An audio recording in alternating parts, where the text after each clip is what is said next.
Welcome to this episode of ECGs Made Simple. Now, if you're just stumbling across this video, make sure you subscribe and check out the other episodes. With that out of the way, let's get started. Okay, so here is a good example of it, but I will say this rhythm is relatively rare in the field, but we still need to know it for National Registry or on the off chance you come across it. So let's follow those 5 questions the same way we have been. We got 7 complexes there, so we'll double that, 14. That gives us a rate of 140. Let's see if it's regular. It looks good. Looks good.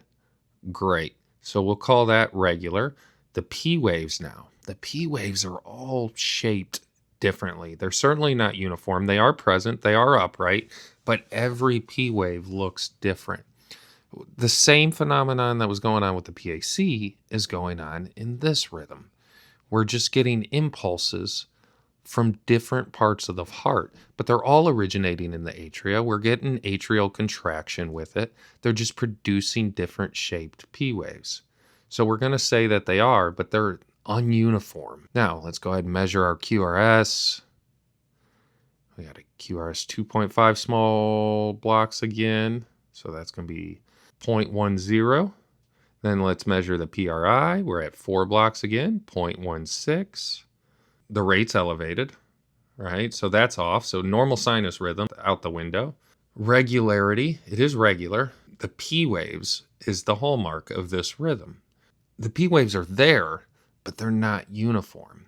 And the PRI and the QRS are both within normal limits.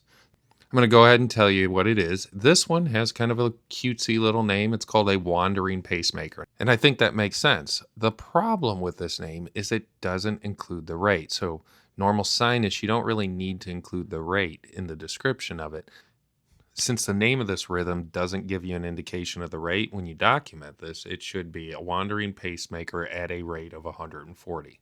Let's see what we have next. And that's it for this episode of ECGs Made Easy. Now, to catch our other episodes, go ahead and click right here, and I'll see you over there.